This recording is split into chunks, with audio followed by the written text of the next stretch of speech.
Welcome back. Court filings show President Trump as a key figure in the Russia investigation, just as House Democrats will assume investigative powers in a few weeks. I'm joined now by Virginia Democratic Congressman Gerry Connolly, a member of the House Oversight Committee.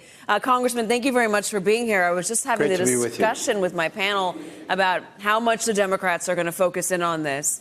And so why don't I ask a Democrat himself? How much of the Mueller investigation and the things that we are learning so far about Donald Trump, specifically about the campaign finance violations, since you're on the Oversight Committee, do you plan on investigating, and how aggressively? Well, obviously, this is going to be a shared responsibility with other committees, Intelligence, Judiciary, and Oversight.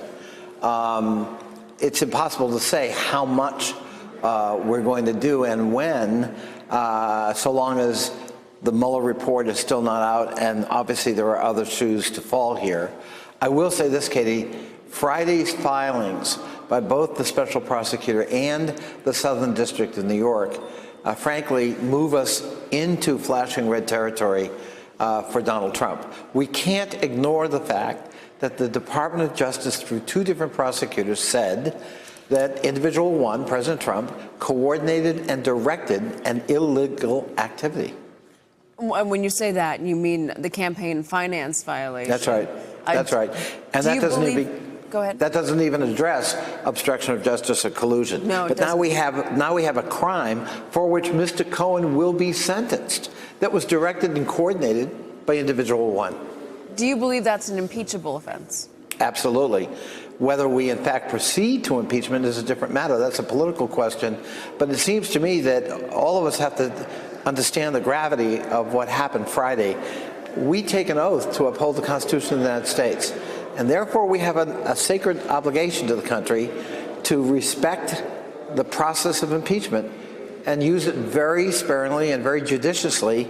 But when we're faced with the kind of evidence we got Friday, I think we have to start to really look at that question more seriously than in the past. Let's unpack that for a moment. You just said you believe it was an impeachable offense, but you're not sure whether you would impeach him for that offense or bring up articles of impeachment for that. How can something be impeachable if you're not going to impeach him for it or try to? Well, I'm not prejudging whether he gets to impeachment. What I said was it's a political process. It's not just a legal process. And so we want to see what else Robert Mueller has and how he stitches this together. And when he elaborates on the role of individual one, because remember, Friday was about Cohen and Manafort, does he opine as to the understanding and willfulness of Mr. Trump's actions? Because going to a violation of campaign finance law does require a willful violation of the law. You've got to understand what you're doing and do it anyhow. And that piece we don't know yet. How much more do House Democrats need in terms of building a case to impeach this president if you were to pursue that? I think, as I said, we've got campaign finance violations. Then there's obstruction of justice, which I think has been occurring in front of our faces, right out in the open. And then there's the whole thing, the murky thing about collusion with Russians. We know there were 14 different officials in the Trump administration or campaign who had contacts with the Russians. Almost all of them, to a person, lied about it. We want to know a lot more about that, and Mueller hasn't really shown his hand on that yet. If you say it's a political process, impeachment, if that's the case, with this current Senate, you're not going to get it through that Senate. He's not going to get impeached. They won't convict him with the Republicans as they stand. So if it's just a political process here, what's the point of even pursuing it?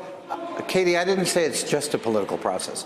I said it's also a political process. I mean, for example, when Ronald Reagan was in the White House, I can remember Tom Foley, then Speaker of the House, saying point blank we weren't going to impeach Ronald Reagan, even though certainly Reagan's knowledge of and involvement in Iran-Contra absolutely was an impeachable offense.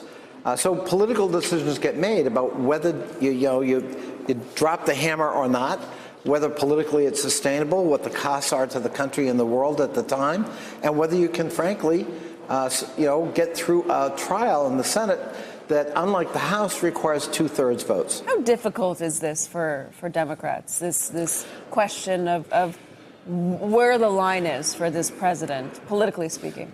I think it's a very difficult question if you're being diligent about your obligations constitutionally as a member of the House.